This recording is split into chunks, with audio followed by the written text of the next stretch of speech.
Olá, pessoal! Na aula de hoje, nós vamos conversar sobre um assunto muito importante, que são os impactos da depressão infantil no desempenho escolar. Bom, a infância é um período de intensas mudanças e crescimento, então, nesse momento, a escola tem um papel fundamental, pois é onde a criança aprende, convive com outras pessoas e desenvolve habilidades sociais e emocionais. No entanto, quando uma criança apresenta sintomas de depressão, todo esse processo pode ser afetado. A depressão infantil, muitas vezes silenciosa, dificulta o aprendizado, o convívio com os colegas e a participação nas atividades do dia a dia. Nem sempre a depressão se apresenta de maneira clara em crianças. Ao contrário do que se espera, nem toda criança deprimida vai chorar ou parecer triste. Muitas expressam o seu sofrimento por meio de irritabilidade, apatia, isolamento, baixa autoestima ou até mesmo com dores constantes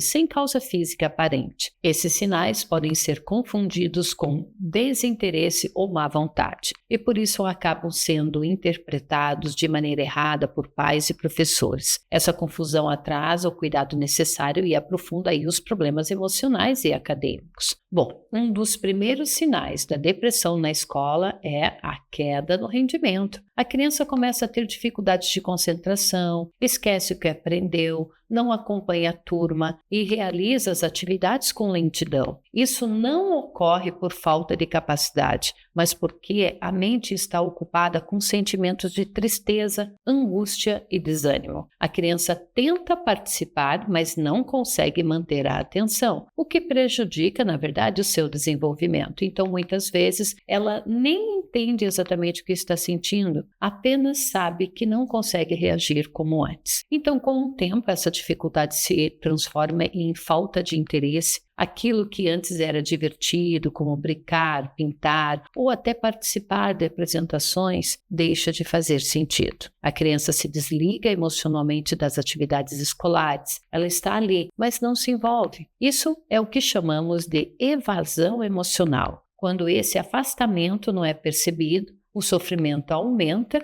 e pode levar a um estado de apatia mais intenso, o que compromete, na verdade, ainda mais a sua relação com o ambiente escolar. Então, além da aprendizagem, a depressão também afeta a forma como a criança se relaciona. Ela pode se sentir excluída, com medo de se aproximar dos colegas, achando que não é boa o suficiente. Muitas preferem ficar sozinhas ou reagem de forma agressiva, como uma defesa contra o desconforto interno. Se os adultos à sua volta não entendem esse comportamento e o interpretam como rebeldia, a criança se sente ainda mais sozinha. Então, um olhar atento e empático dos educadores pode fazer uma grande diferença nesses momentos. Quando a escola reage com punições ou cobranças, em vez de apoio, o sofrimento se intensifica. A criança pode se fechar ainda mais, achando que está falhando em tudo, e a autoestima vai sendo destruída aos poucos, especialmente quando ela sente que não consegue acompanhar os colegas.